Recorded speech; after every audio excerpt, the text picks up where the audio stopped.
Oke, halo guys and welcome back to my channel. Di video kali ini kita bakal membahas alur cerita anime lagi. Dan di video kali ini kita bakal membahas alur cerita anime Otoge Game Sekai wa Mob Nikibishi Sekai Desu. Nah, ini merupakan salah satu anime baru yang rilis di tahun ini dan memiliki plot cerita yang cukup menarik. Nah, seperti apa alur ceritanya? Tapi sebelum kita lanjut, buat kalian yang belum subscribe channel ini, jangan lupa subscribe dulu supaya saya semakin semangat dalam upload video. Kalau sudah, langsung aja tanpa basa-basi kita ke videonya. Anime ini menceritakan seorang gamer yang terpaksa memainkan game simulasi kencan. Ia dipaksa oleh adiknya untuk menamatkan game ini karena penasaran dengan suara seiyunya. Jika ia tidak mau, maka adiknya akan melaporkan ke ibunya tentang aib orang tersebut atau kakaknya. Ia pun terpaksa memainkan game tersebut dengan perasaan yang kesal. Di dalam game, ia bahkan membencinya, di mana orang yang dihargai adalah yang berasal dari keluarga bangsawan, dan yang paling berkuasa di game tersebut adalah perempuan, yang dimana membuat gamer tersebut menambah emosinya. Setelah beberapa saat memainkannya, dan ia ingin segera menamatkannya dan melakukan top up untuk membeli sebuah pesawat tempur untuk menyelesaikan sebuah questnya. Ya, akhirnya game ini pun tamat 100% setelah memainkan game tersebut berhari-hari. Dalam waktu lama, ia merasa lapar dan memutuskan untuk membeli makanan karena setelah bergadang ya memainkan game tersebut. Tapi hal tak terduga terjadi. Saat hendak turun tangga, pandangannya kabur dan ia terpleset dari tangga dan terjatuh dan terbentur dengan keras hingga ke bawah ya.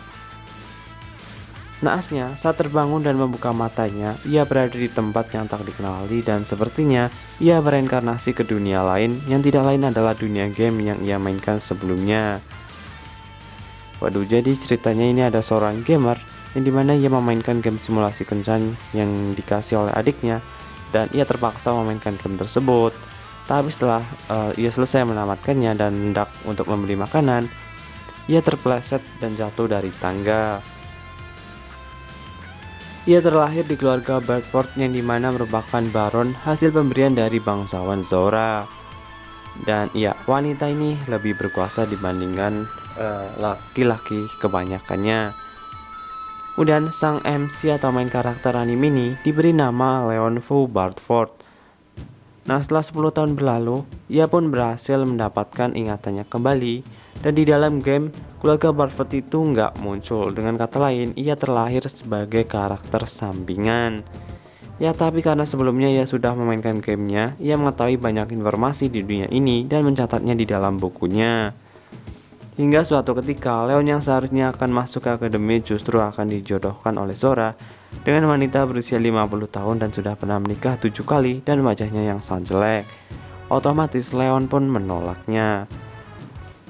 Tapi saat ia memikirkan cara, ia teringat dengan kapal yang ia beli dan berpikir seharusnya berada di suatu tempat yang ia ingat. Nah, si Leon ini dipaksa oleh situasi di mana harus menikahi bangsawan tersebut.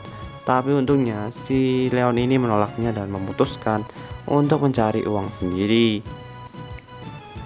Esok harinya, ia meminta ayahnya untuk membelikannya sebuah pesawat terbang. Kemudian, Leon terbang ke suatu tempat yang ia yakini terdapat pesawatnya guys, atau harta karun.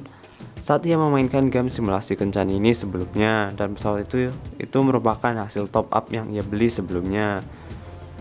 Dalam perjalanannya, ia sampai di sebuah transporter dan terjadi badai yang mengakibatkan pesawatnya hancur dan membuatnya terdampar di suatu tempat. Nah, di tempat ini, ia melihat sebuah bangunan yang ternyata sama ia mainkan di game sebelumnya.